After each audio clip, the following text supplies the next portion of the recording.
ये लोकतंत्र के लिए घातक है। ये बात सही है।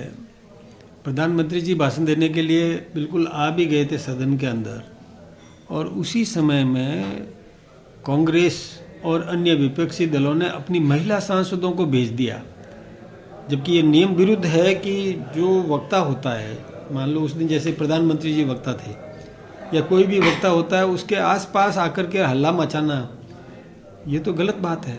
अपनी सीट से हल्ला मचाए, समझ में आता है, लोकतंत्र में उनको अपनी बात कहने का अधिकार है, लेकिन अपनी सीट से उठ कर के महिला सांसदों को उन्होंने उत्तेजित किया, भेजा, और महिला सांसद बिल्कुल प्रधानमंत्री जी की चेयर के सामने आके खड़ी होगी, वहीं से चिल्लाने लगी।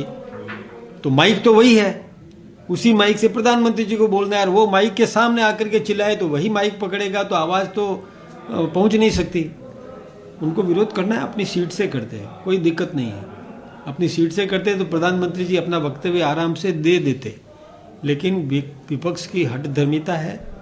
उन्होंने बिल्कुल असंसदीय कृत्य किया है, उसके लिए देश की जनता उनको कभी भी माफ़ करेगी नहीं। बहुत दुर्भाग्यपूर्ण है, ऐसा होना नहीं चाहिए था। फिर राज्यसभा में प्रधानमंत्री जी का वक्तव्य हुआ। उससे पहले नेता जो राज्यसभा में नेता प्रतिपक्ष होते हैं, खड़गे जी, जो कांग्रेस के राष्ट्रीय अध्यक्ष भी हैं, उनको 55 मिनट बोलने का अवसर दिया, और बोलते रहे, समय मांगा और समय मांगा, तो 20 मिनट और दे दिया अतिरिक्त। निर्धारित समय उनका ख़त्म हो चुका था, उसके बावजूद भी उनको 1 घंटा करीब अतिरिक्त दे दिया। लेकिन फिर जो ही हमारे प्रधानमंत्री जी के वक्तव्य का समय आया तो उन्होंने बहिर्गमन कर दिया। हालांकि पूरा विपक्ष तो बाहर नहीं गए, कांग्रेस गई और टीएमसी गई। ये दोनों ही दलों के सांसद अमर्यादित व्यवहार कर रहे हैं। उनकी जितनी निंदा की जा सके उतनी कम है, निंदनीय कृत्य है उनका रहा। देखिए, बजट लेखा जोखा होता है। अभी जैसे केंद्र का बजट हुआ, बहुत उत्साहवर्धक बजट था। कई मामलों में जो कांग्रेस का जैसे शासन था 2004 से 14 और हमारा शासन 2014 से 25, इसकी तुलना करें तो 3 गुना 4 गुना काम हमारी सरकार ने किए प्रत्येक मामले में। किसी भी मामले में आप उदाहरण ले लें तो 2013 में 1 करोड़ 12 लाख लोग इनकम टैक्स पेई थे, और अभी 9 करोड़ लोग इनकम टैक्स पेई हैं। कितना गुना गिने अपन? लगभग 25 करोड़ लोग इनकम टैक्स पेई नए बन गए, जिन्होंने रिटर्न पेश किया। तो यानी देश में 25 करोड़ लोग गरीबी की रेखा से बाहर निकल गए। इतना बढ़िया बजट केंद्र का आया, यानी मोदी जी ने काम किया है। चाहे रेलवे का मामला ले लो, डबल ट्रैक रेलवे कर दी, इलेक्ट्रिफिकेशन कर दिया समस्त रेलवे का। जब मोदी जी प्रधानमंत्री बने उस समय 18,000 गाँवों में बिजली नहीं थी। उन्होंने बिजली का बल्ब नहीं देखा था, वहाँ बिजली पहुँचा दी, आत्मनिर्भर बन गए। इतना बढ़िया बजट केंद्र ने दिया है, तो ये तो प्रशंसा करने लायक है ही है। इसी प्रकार से आपने राजस्थान के बजट का पूछा, तो आधारभूत ढांचा निर्माण करने का काम राजस्थान भी कर रहा है। राजस्थान में भी पेयजल उपलब्ध करवाना, बिजली उपलब्ध करवाना, बिजली के मामले में राजस्थान आत्मनिर्भर बना है। बिजली की व्यवस्था सुधरी है, पहले बिजली मिलती नहीं थी। जब भजनलाल जी मुख्यमंत्री बने तब बिजली कटौती होती थी, आज बिजली पूरी मिल रही है। किसानों को भी दिन में भी बिजली दे रहे हैं, रात की जगह। ये कोई कम बात नहीं है। इंडस्ट्रियलाइजेशन हुआ तो निश्चित रूप से बजट बहुत अच्छा आएगा राजस्थान का भी, और राजस्थान के आम आदमी का जीवन स्तर मजबूत बने, ऐसा बजट आएगा। हम निश्चित रूप से जनता को और बताएंगे भी कि हमारी सरकार ने क्या क्या किया है, कांग्रेस ने क्या हालत करके छोड़ी थी और हमने कितना सुधार किया है। तो भजनलाल जी ने बहुत अच्छे काम किए। कुछ दिन पहले आप ऐसा नहीं करेंगे जिससे भारत के किसी नागरिक का अहित होता हो। वो भारत प्रथम है, उनके लिए नेशन फर्स्ट है, इसलिए राष्ट्र हित सर्वोपरि है। राष्ट्र हित का पहले ध्यान रख करके समझौता करते हैं। वो जब धमकी दी थी तो कैसे मोदी जी ने रास्ता निकाल दिया था, क्योंकि देश की जनता का हित उनके लिए सर्वोपरि है। तो वो राष्ट्र के साथ कभी भी राष्ट्र के हितों को छोड़ करके कोई समझौता नहीं करे।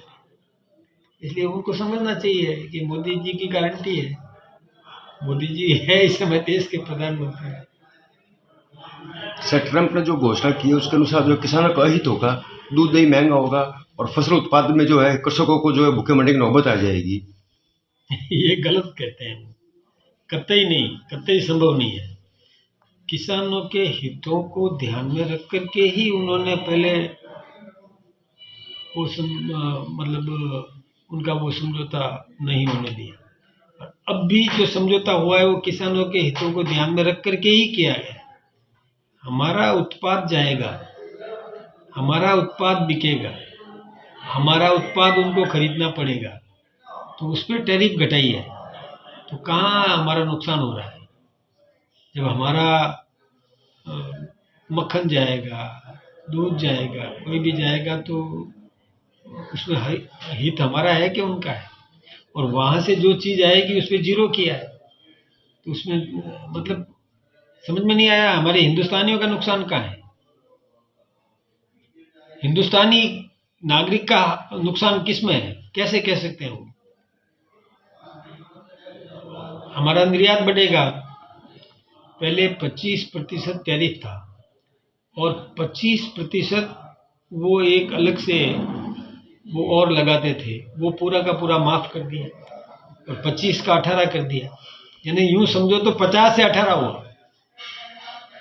हमारा निर्यात बढ़ेगा कि घटेगा? लोग नहीं समझ पा रहे हैं, पता नहीं क्यों ऐसी बात कर। वहाँ से जो माल आएगा उसके अंदर तो 0% टैक्स है, जो माल जाएगा उसके अंदर। सुनो जी, वहाँ से जो माल वही आएगा जो आप लेना चाहोगे, कि जबरदस्ती भेजेंगे क्या? ये समझ में नहीं आई हमारे लोगों को। अरे कोई जबरदस्ती, अब हम लेंगे ही नहीं तो क्या भेजेंगे वो? हमको जरूरत होगी तो ही लेंगे ना, हमें खरीदना हमारी मर्जी से। नहीं समझ में आई? बहुत क्लियर कट सबके समझ में आ रहा है।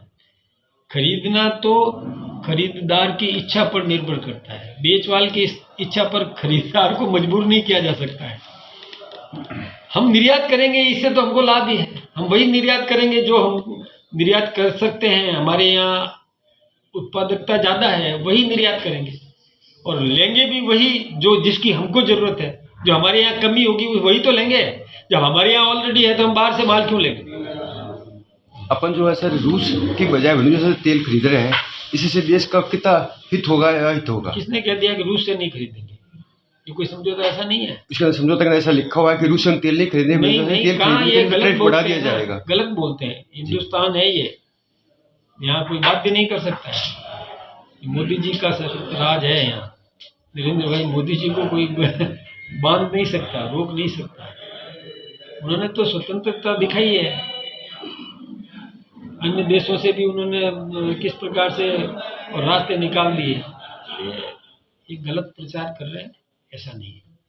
पंचायत राज चुनाव और निकाय चुनाव को लेकर जिस तरह से और हमारे यहाँ निर्दोष लोगों को और मौत के घाट उतारने के लिए वो आतंकवादी पैदा कर रहा है, ऐसे दोनों साथ साथ नहीं हो सकता। इसलिए हमने सिंधु नदी समझौता जो देश आज़ाद हुआ तब गलती से हमारे उस समय के नेताओं ने कर दिया था, उसको हमारे देश के प्रधानमंत्री आदरणीय नरेंद्र मोदी जी ने अबेंस में डाल दिया है। अभी अबेंस में है वो। अब हम ये व्यवस्था कर रहे हैं कि उस पानी का उपयोग कहाँ कहाँ करें। अबेंस में है, हम पानी नहीं देंगे, हम पानी लेंगे, लेकिन लेंगे रखेंगे कहाँ? वो व्यवस्था हम तैयार कर रहे हैं। कहाँ कहाँ उसका स्टोरेज होगा, कहाँ पर उसका वितरण होगा, किन किसानों को पानी पहुँचाएंगे। तो नहरों का निर्माण करना पड़ता है, पाइपलाइन का निर्माण करना पड़ता है, स्टोरेज के लिए बांध तालाब तैयार करने पड़ते हैं। तो ये सब हम कर रहे हैं। प्रक्रिया में समय जरूर लगता है, लेकिन एकदम से पानी तो ऐसा तो नहीं है कि गड्ढा भर करके रख दिया। पानी आएगा तो उसको रखेंगे कहाँ? उसकी व्यवस्था तैयार कर रहे हैं। एबेंस में है, अभी वो उपयोग कर रहे हैं, मानता हूँ, क्योंकि अभी हम लेकर के रखेंगे कहाँ ये व्यवस्था? कहाँ जब देश आज़ाद हुआ तब के नेताओं ने गलती की थी। अब मोदी जी सुधार कर रहे हैं तो अपने यहाँ रखने की व्यवस्था तो कर रहे हैं ना, वो प्लानिंग कर रहे हैं। दे दिया जल शक्ति मंत्रालय को, दे दिया कि आप पानी कहाँ कहाँ ले जाना है, किस प्रकार से आप इसकी व्यवस्था करोगे वो करो।